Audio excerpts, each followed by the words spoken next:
بہو کو لے جا کر ایک ایسا آدمی کے پاس جاتا ہے، ایک ایسا بابا کے پاس جاتا ہے، ان کی بہو سے ان کی بہو کے ہاتھ کو ان سے پکڑواتا ہے اور یہ کہتا ہے بابا صاحب دیکھو میرے بہو کے پیٹ میں کیا بچہ ہے، بیٹا ہے یا بیٹی، نعوذ باللہ من ذالک۔ قرآن تو کہتا ہے یہ شرک ہے اور شرک کرنے والوں کو اللہ کبھی معاف نہیں کرے گا۔ دل کا مالک اللہ ہے، تمہارے پیٹ میں کیا پل رہا ہے یہ اللہ ہی کو معلوم ہے، لیکن کسی انسان کے پاس جا کر یہ پختہ ارادہ کرنا گویا آپ کے لیے اس بات کی دلیل ہے کہ وہ اعمال آپ کو جہنم کی طرف دھکیل رہا ہے۔ اس لیے میری ماں و بہنوں، ان شرکیہ کلمات سے باز آ جاؤ، ان شرکیہ گناہوں سے باز آ جاؤ۔ اے میری ماں و بہنوں، آپ کے اندر خرافاتی اتنی زیادہ ہے کہ کوئی کوا اگر گاگ گاگ کرے تو آپ یہ سمجھتے ہیں کہ ہمارے گھر میں رشتہ دار آنے والے ہیں، ہمارے گھر میں کوئی مہمان آنے والا ہے۔ اے میری ماں و بہنوں، اگر آپ کے ہاتھ سے گلس الٹ جائے تو آپ یہ کہتے ہیں کہ آج کوئی برا حادثہ ہونے والا ہے۔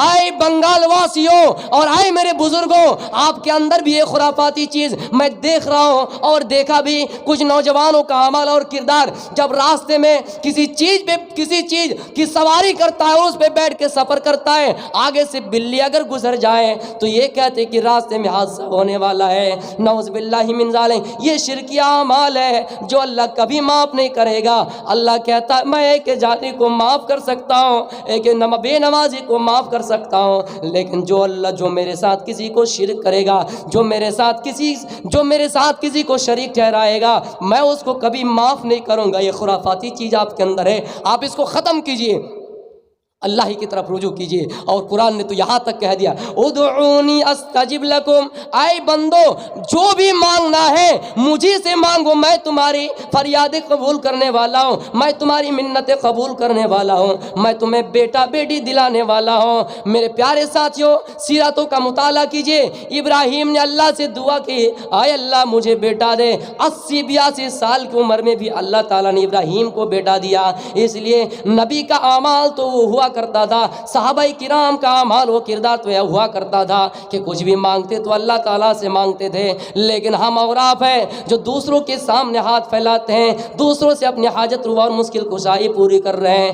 آئیے یا چتیو پمما نستسما دیوی سوڑی رسا، یہ منتر کہتا ہے جو بھی مانگنا ہو اللہ سے مانگو، اللہ تمہیں دینے والا ہے، ایشور تمہیں دینے والا ہے۔ کوئی دیوی دیوتا تمہیں کچھ بھی نہیں دے سکتا ہے، کوئی دیوی دیوتا تمہیں کچھ بھی نہیں دے سکتا ہے۔ اس لیے لہٰذا جن کا عقیدہ ہے کہ اللہ کے علاوہ کوئی ہمارا پیر، اللہ کے علاوہ کوئی مرید، اللہ کے علاوہ کوئی بابا، اللہ کے علاوہ کوئی گوسی، اللہ کے علاوہ ہماری حاجت روا اور مشکل کشائی پوری کرنے والا کوئی ہے، وہ سراسر گنہگار ہے۔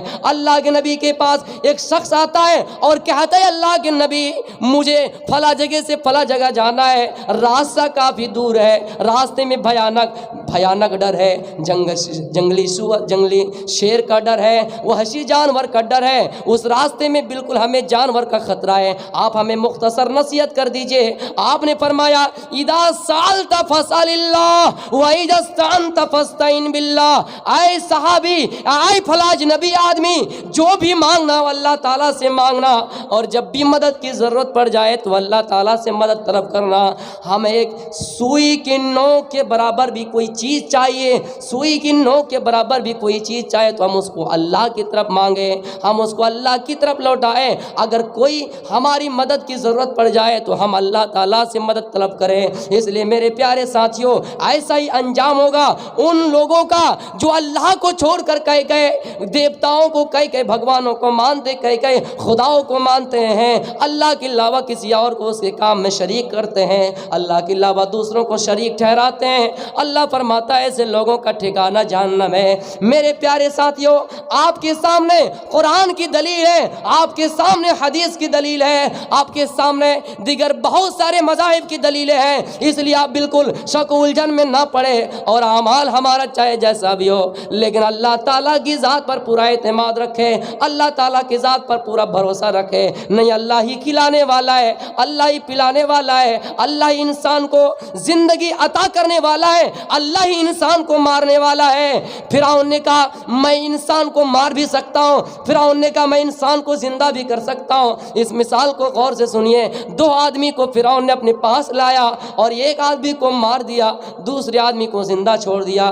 فرعون نے کہا اے قوموں، آئے میرے ماننے والوں، میں نے ایک آدمی کو زندہ چھوڑ دیا، یہ بچ کر چلا گیا، اس کو میں نے زندہ کر دیا، اور ایک آدمی کو مار دیا، تو یہی ان کو میں موت دے دی، ان کو میں نے موت دے دی۔ تو فرعون نے کہا موت کا مالک میں ہی ہوں اور زندگی دینے والا کا مالک میں ہوں۔ لیکن دنیا کے اندر چاہے کتنی ہی سائنٹسٹ ترقی کریں، دنیا کے اندر جہازوں اور فلیٹوں میں سفر کر کے دو چار گھنٹے کا سفر آسانی سے 1 گھنٹے میں کر لیں، لیکن دنیا کے اندر کوئی ایسی سرجری نہیں، دنیا کے اندر کوئی ایسی مشین نہیں جو کسی انسان کو دوبارہ زندہ کر دے۔ آپ نے دیکھا ہے کہ کوئی مر کر اس کو قبر میں دفن کیا گیا، پھر کوئی آدمی آ کر اس کو زندہ کیا ہے، ایسا ہو ہی نہیں سکتا۔ ایک انسان کی پتلے بنا کر، مورتی بنا کر، ایک انسان کی اسٹیچو بنا کر مشینوں کے ذریعے اس کو دوڑایا جا سکتا ہے، مشینوں کے ذریعے سے اس کو آگے بڑھایا جا سکتا ہے، لیکن دنیا کے اندر کوئی ایسی سرجری نہیں جو اس کے اندر روح ڈال سکے، ایک مرے ہوئے انسان کو دوبارہ وجود میں لا سکے۔ دنیا کے اندر کوئی ایسی ہستی ہی نہیں ہے۔ اور اسی چیز کو اس صفاتوں سے تعبیر کیا، ایکم ستو وپر وہودا ودنن، وہ ایشور ایسا ہوں گے جس کو لوگ مختلف نام سے پکاریں گے، مختلف ناموں سے پکاریں گے۔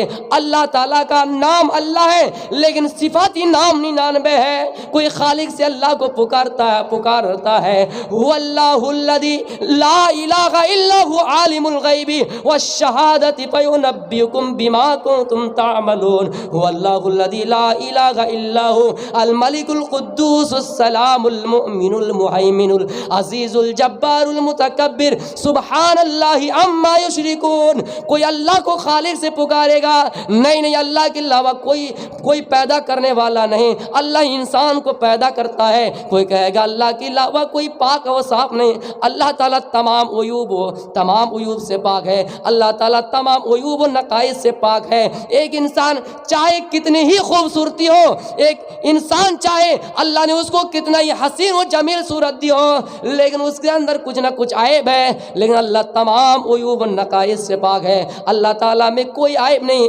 اللہ پاک ہے۔ اللہ تعالیٰ کی تسبیح بیان کیا کرو اور اللہ ہی کا نام لیا کرو۔ آئے میرے پیارے ساتھیوں، منتر یہ کہتا ہے لوگ اللہ کو مختلف ناموں سے پکاریں گے۔ جب ہماری ماؤں کو ضرورت پڑے، اے اللہ تو ہمیں کھلا، تو ہی ہماری مدد کر، اللہ مدد کے لیے کوئی نہ کوئی راستہ کھول دیں گے۔ جب اللہ کو اسی چیز سے تو تعبیر کیا گیا، ضرورت کے وقت اللہ تعالیٰ ہر چیز ہے۔ میرے پیارے ساتھیوں، اللہ ہی کھلانے والا ہے، اللہ ہی پلانے والا ہے، اللہ ہی سب کچھ کرنے والا ہے۔ کسی عورت کی اگر شوہر اس دنیا میں کتنا ہی اچھا ہو، وہ بھی مر جائے اور وہ عورت کی یہ ذمہ داری ہے، اللہ تعالیٰ سے دعا کرے اے اللہ اس سے بھی نعم البدل اجر عطا فرما۔ اللہ ہو سکتا ہے اس شوہر سے بھی زیادہ آپ کو خوش نصیب والے شوہر دیں گے۔ اس لیے یہ تمام صفاتیں وید کے اندر اللہ کے بارے میں موجود ہیں۔ آئیے مہی دیوس سبیتو پرشٹتی مہان امادتو، اس ایشور کی یہ تعریف ہوں گی کہ دنیا کے اندر تمام تعریفیں اسی اللہ کے لیے ہوں گے۔ میرے پیارے ساتھیوں، ایک انسان چاہے اس کے اندر کتنا بھی ہنر ہو لیکن 1-2 خاصیت اس کے اندر نہیں ہوں گے، ایک انسان تمام صفاتوں سے متصف ہو ہی نہیں سکتے ہیں۔ اس لیے کہ ہماری ماں اگر کوئی ڈاکٹر ہے تو کوئی بہن درجی، کوئی بہن ٹیلر ہے، ہماری ماں بہن کوئی اگر کچھ ہے تو کوئی کچھ ہے۔ ایک مسلمان بھائی اگر کوئی انجینئر ہے تو کوئی ڈاکٹر ہے، یعنی ایک انسان کے اندر تمام صفات جمع نہیں ہو سکتے۔